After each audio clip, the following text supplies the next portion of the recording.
전향했을 때 그 초반엔 다 힘든 것 같아요. 그거는 뭐 부동산이든 어떤 것든 마찬가지일 것 같은데 그 말씀하셨지만 뭐 음식점 같은 경우는 오픈빨이 있기 때문에 네. 한번 팍 하는데 네. 부동산은 그렇지 않다 보니까 그 좀 부동산도 뭐 초반에 잘하시는 분들도 있어요. 근데 초반에 잘했다고 해서 이분이 계속 잘하는 그렇죠. 분이 아닐 수도 아닐 있어요. 수도 있는 거죠. 어떤 분은 네. 초반엔 못하지만 이게 굉장히 계속 축적되다가 네. 어느 시점부터 이렇게 쫙 치고 올라가는 분들도 있거든요. 저도 사실 뭐 회장님도 알겠지만 초반에 이렇게 잘하지 못했단 말이죠. 그래서 어느 순간 저도 이제 축적된 상태에서 이제 한번 올라왔어요. 저도 쭉 계속 올라가잖아요. 그러니까 사람마다 좀 다른 것 같은데 그거는 본인의 그 노력 여하도 좀 많이 필요한 것 같아요. 그 중개할 때 뭐 사실 계약을 해야지만 이제 신이 나는데 계약이 없다고 해서 그거를 너무 이렇게 의기소침하고 할 일을 안 하다 보면 계속 안 나오는 거거든요. 근데 그거 맞습니다. 계약이 안 나오더라도 이 중개 업무 그 중개도 보면 프로세스가 있어요. 하루 업무 일과가 있단 말이죠. 그게 계약이 없다고 해서 안 하면 안 돼요. 제가 해보니까 계약이 없어도 계속 그 일을 반복하는 업무는 네. 계속 해야 돼요. 그 반복을 해야지만 이게 나중에 이제 확 오거든요. 네. 아, 그래서 지금 이제 말씀을 하셔가지고 참 그 부분이 참 저 또한 굉장히 중요하다고 생각하고 있는 부분인 거고, 사실상 그 중개라는 게 누적의 함수처럼 뭔가 이렇게 쌓아 올려야 되는 부분이 많이 있는 업종인 것 같아요. 그래서 이사님의 중개 하루라고 해야 되나? 이제 뭐 사실 아침에 출근하셔서 이제 퇴근할 때까지 그 하는 일이 어떤 패턴화 되어 있을 것 같은데 어떤가요? 보통 저뿐만 아니라 다른 분들도 저랑 같은 좀 패턴을 가지고 계신 분들이 꽤 많을 거예요. 일단 아침에 출근을 하면 뭐 물론 지하철에서 뉴스를 보거나 이럴 때는 이제 뭐 출근하자마자 뉴스 보거나 그러진 않을 텐데 뭐 뉴스를 간단하게 보는 걸로 시작해서 그 전날에 어떤 새로운 물건이 접수가 됐는지 그걸 먼저 파악을 해요. 그러니까 저희 신규 물건 저희 내부 이제 공동 물건을 파악을 하고 그게 파악이 되면 이제 뭐 네이버든지 저희는 이제 네이버하고 네모를 많이 하잖아요. 사무실만 하다 보니까 그거를 쭉 한번 훑어서 새로운 또 물건이 접수된 게 있는지 그 물건이 접수가 됐다면 이제 그거를 이제 새로운 물건을 새로 접수할 수 있으면 접수를 해야 되잖아요. 그렇죠. 그런 일정을 가지고 가고 그다음에 손님 미팅이나 이런 게 잡혀 있다면 물론 이 일정이 이제 다 변경이 될 수가 있어요. 그래서 하여튼 물건을 보고 그다음에 이제 오후 시간에 뭐 광고를 진행할 거 있으면 이제 광고 진행을 하고 그런 다음에 이제 콜을 받으면 뭐 미팅을 일자를 잡고 뭐 계약 있으면 또 계약 일정 잡고 이렇게 하루가 되죠. 그렇군요. 일단 기본적으로 뭐 시장 돌아가는 상황에 대해서 알아야 된다. 두 번째로 그 시장에 새롭게 나온 물건에 대해서 알아야 된다. 그리고 세 번째로 그 중에 우리 물건도 있고 경쟁사 물건도 있으니까 우리 물건 플러스 경쟁사 물건도 파악을 해야 된다. 그런 거고, 그 다음에 그 물건을 광고를 또 해야 된다는 거고, 또 광고를 통해 가지고 뭐 콜을 받든 아니면 기존에 뭐 다른 광고나 약속 잡은 사람이 있으면 그분들한테 뭐 정보 제공을 해줄 수도 있는 부분이고, 그런 어떤 커뮤니케이션을 또 하는 시간을 이제 갖고, 그러다가 이제 방문을 하겠다.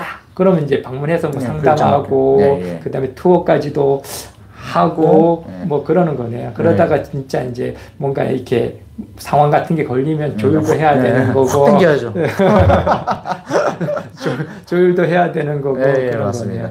참 결국은 뭐 중개의 어떤 메커니즘대로 다 가는 건데, 말씀했듯이 그거를 거의 매일마다 이렇게 반복해서 매일 반복하는 거죠. 반복하면서 하는 거잖아요. 그래서 이게 좀 쉽지 않다라는 게 이런 거를 꾸준하게 하는 거가 굉장히 사람이 이 일을 계속 반복한다는 게 쉽지는 않거든요. 그러니까 그거를 꾸준하게 하는 분들은 뭐 나중에 성장할 가능성이 높은 거고요.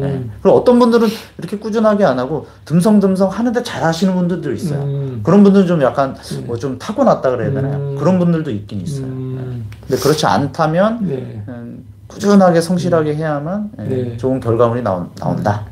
말씀했듯이 기본적으로 성실이 이제 베이스에 이제 돼야 되는 거고, 뭐 간혹 가다가 이제 창의적인 아이디어나 또 몰입을 잘 하시는 분들이 또 있잖아요. 그런 분들은 어떤 한 건에 대해서 몰입을 하고 거기에 대해서 정말로 그 깊이 이제 방법론을 찾아내가지고 거기에 현명한 어떤 방법을 제공해가지고 거기한테 쏙 맞는 어떤 부분을 제공하다 보니까 또 궁극적으로 계약까지 또 쫙 이렇게 갈 수도 있는 부분인 거고. 맞아요. 몰입도가 높으신 분들도 있어요. 한 건에 대해서. 그러니까 그분들은 투어 횟수 대비 계약 성사율이 높은 거예요. 맞습니다. 그렇지 않고 대부분은 콜 받거나 이런 뭐 회장님도 말씀해 주셨죠. 한 10% 정도 이제 계약하잖아요. 그건 꾸준한 것 같아요, 보면. 보통 분들은. 뭐 10명 중에 어찌 보면 10분 고객 중에서 한 분 정도가 이제 계약되고 일반적으로. 그런데 이제 뭐 그거를 한 분이 아니라 한 5명까지 끌어올리는 분들도 또 있는 거잖아요. 그렇죠. 그게 말씀했듯이 몰입도가 굉장히 높아가지고 한 건 한 건 정말로 정말로 진짜 엄청나게 공을 들이듯이 공을 들이듯이 그런 분들도 있고 그런 거. 이렇게 손에 확 잘 땡기시는 분들이 또 있어요. 그런 분들. 근데 이제 우리 이사님은 이제 그런 것보다는 진짜 성실성으로 베이스 해가지고 루틴하게 잘 풀어가면서 또 넘버원이 되는 거지 않습니까? 그래도 뭐 작년에 하여튼 뭐 좋은 성과가 나서 되게 좋은데 그 성실 베이스로 저는 한 것 같아요.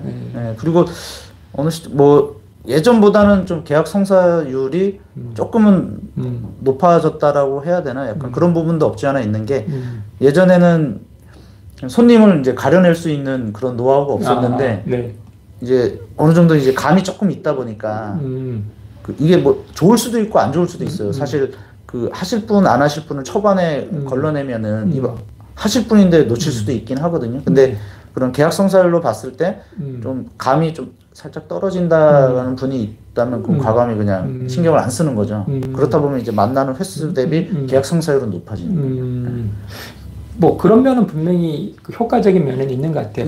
마치 이제 우선순위라고 표현해야 되나? 결국 내가 주어진 어떤 시간이 만약에 뭐 5시간이라 그러면 그 5시간을 적절하게 잘 배분해서 이제 고객한테 써야 되는데 사실상 뭐 그 가능성이 없는 분보다는 가능성이 높은 분한테 더 많이 투자를 해서 더 끌어올리는 부분도 중요한 부분이 있는 거잖아요. 맞아요. 그렇게 하고 또 그분을 뭐 어찌 보면 속단 말로 버린다 그런 관점보다는 조금 더 힘을 빼가지고 가볍게 하고 이따가 이제 툭툭 문자 같은 거나 가볍게 이렇게 알리다 보면 그게 뭐 도리어 이제 진성 고객이라 그러면 다시 피드백이 올 수 있는 그 부분인 거고 진성 고객 아니라면 그냥 사라질 수 있는 부분인 거고 뭐 그러면서 약간 힘 조절, 강약 조절을 잘하는 것도 요령이 있다고 할 수 있는 것 같아요.